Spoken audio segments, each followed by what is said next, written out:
যে বান্দা আমি আল্লাহ রাব্বুল আলামিনের নিয়ামত পায় নিয়ামতের শুকরিয়া আদায় করে আমি রব্বুল আলামিন ওই বান্দা নিয়ামতকে বাড়িয়ে দেই ওয়ালা ইন কাফারতু মিন আযাবি লাশাদীদ।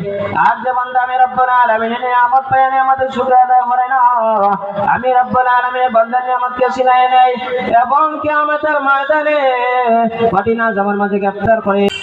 আলহামদুলিল্লাহ الحمد لله نحمده ونستعينه ونستغفره ونؤمن به ونتوكل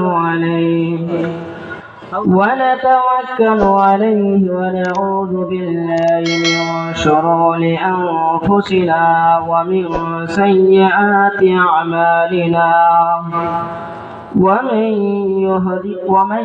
يهد الله فلا مضل له ومن يضلله فلا هادي له ونشهد أن لا إله إلا الله وحده لا شريك له وأشهد أن محمدا عبده ورسوله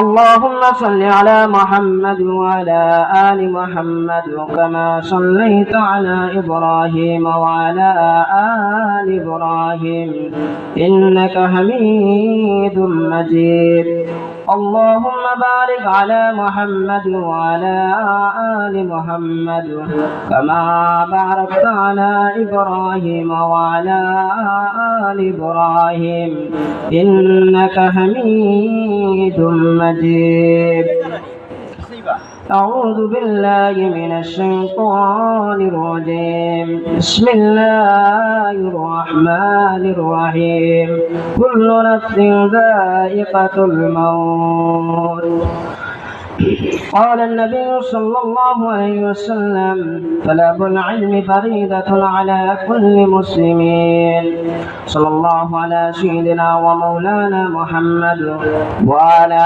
آله وأصحابه وسلم استغفر الله إن الله غفور رحيم استغفر الله ربي من كل ذنب وأتوب إليه ولا حول ولا قوة إلا بالله العلي العظيم আলহামদুলিল্লাহ আল্লাহ পাক রব্বুল আলামিনের দরবারে সংকল্প শুকরিয়া আদায় যে মহান রব্বুল আলামিন আমাদেরকে একটি দিনের মজলিসের মাঝে আসার বসার তৌফিক দান করেছেন এর জন্য আমরা কালিমাতুল শুকরিয়া আদায় করি আলহামদুলিল্লাহ। আল্লাহ পাক রব্বুল আলামিনের দরবারে সংকল্প শুকরিয়া যে রব্বুল আলামিন আমাদেরকে সুস্থতার সাথে নেক হায়াত দিয়া আল্লাহ পাক রব্বুল আলামিনের নিয়ামত ভোগ করার তৌফিক দান করেছেন এই জন্য আমরা কালিমাতুল শুকরিয়া আদায় করি আলহামদুলিল্লাহ।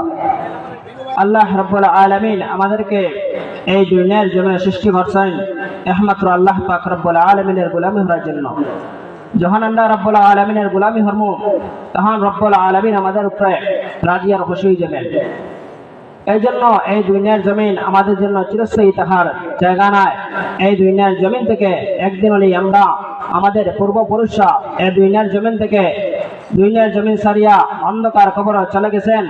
আমরাও এই দুনিয়ার জমিনে থাকবো না, আমরাও এই দুনিয়ার জমিন থেকে একদিন হলে চলে যেতে হবে। আল্লাহ রাব্বুল আলামিন কোরআনের মধ্যে বলেন কুল্লু নাফসিন যায়িকাতুল মাউত। আল্লাহ রাব্বুল আলামিন বলেন আমি মানুষ ও জিন জাতি সৃষ্টি করেছি একমাত্র আমি রব্বুল আলামিনের গোলামি করার জন্য।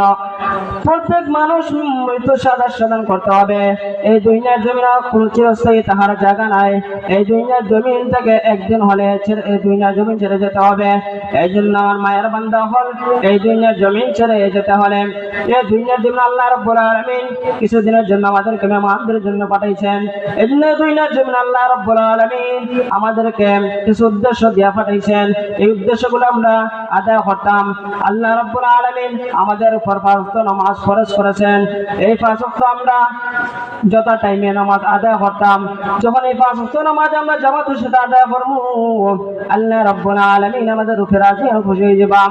যখন রাব্বুল আলামিন আমাদেরকে অসংখ্য গণিত নিয়ামত দান করেছেন এই নিয়ামতগুলোর শুকরিয়া আদায় করতাম। আল্লাহ রাব্বুল আলামিন বলেন যে বান্দা আমি আল্লাহ রাব্বুল আলামিনের নিয়ামত পাইয়া নিয়ামতের শুকরিয়া আদায় করে আমি রব্বুল আলামিন ওই বান্দার নিয়ামতকে বাড়াইয়া দেয়।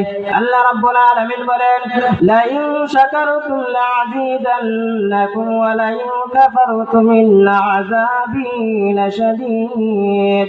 আল্লাহ রাব্বুল আলামিন বলেন লা ইন শাকারতুম লাযীদান্নাকুম, যে বান্দা আমি আল্লাহ রাব্বুল আলামিনের নিয়ামত পাইয়া নিয়ামতের শুকরিয়া আদায় করে আমি রব্বুল আলামিন ওই বান্দার নিয়ামতকে বাড়াইয়া দেয়।